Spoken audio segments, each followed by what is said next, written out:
kijing tip bagi khobor ki baman la kasni na khwasi ka channel sing bahal subscribe na manta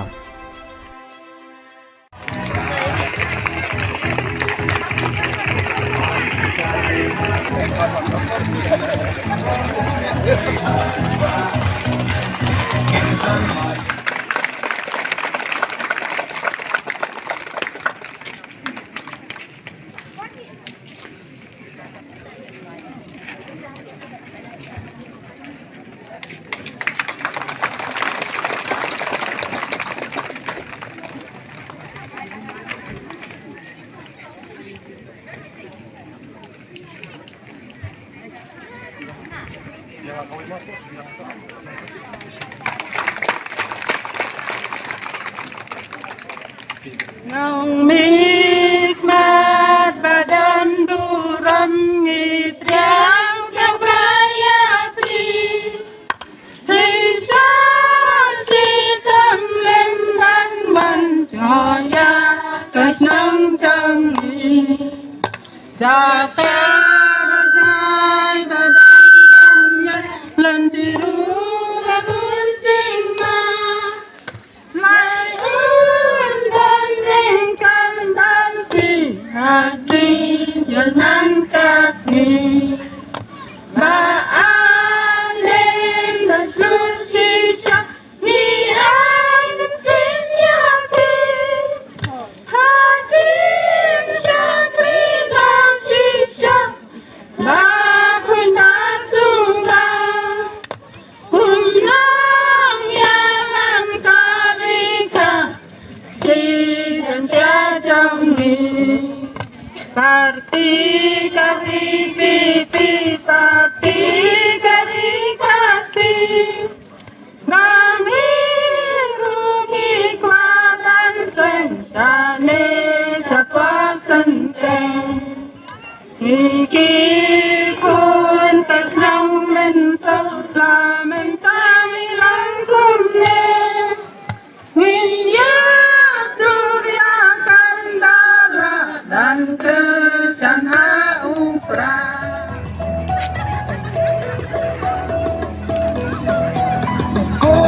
Komisimnya upra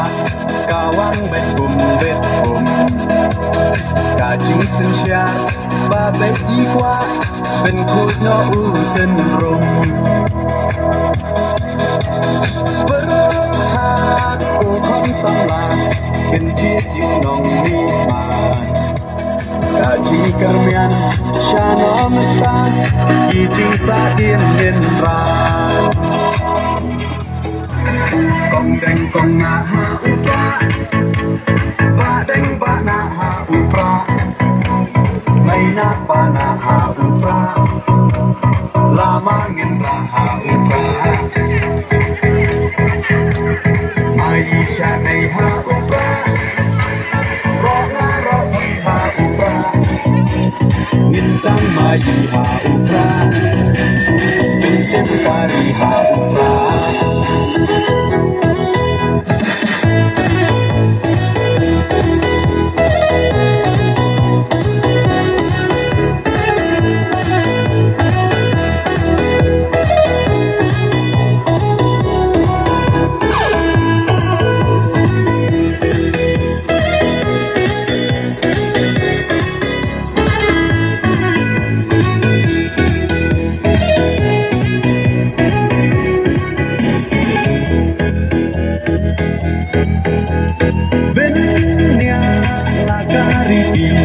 Benyak laga tenpai Inong yalam yalah kari Ladi ban penhemai Tam syubatlah mentang Kajak penrolayang Wai hie syik ngay Unlek ngopang Ite hap yak syahang Kong deng kong naha upra Badeng ba naha upra May na ba naha upra Lamangin raha upra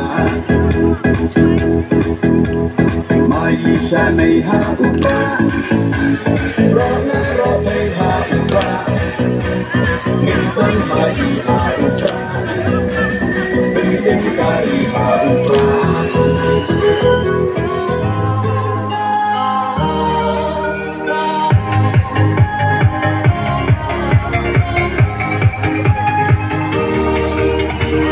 Kalau musim jongaka kmen Layang api ai jingnen Habaya pila kelupian Halin mapurteka la syakam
Maisha may haumra, Lola may haumra, minsan may haumra, minsan kari haumra.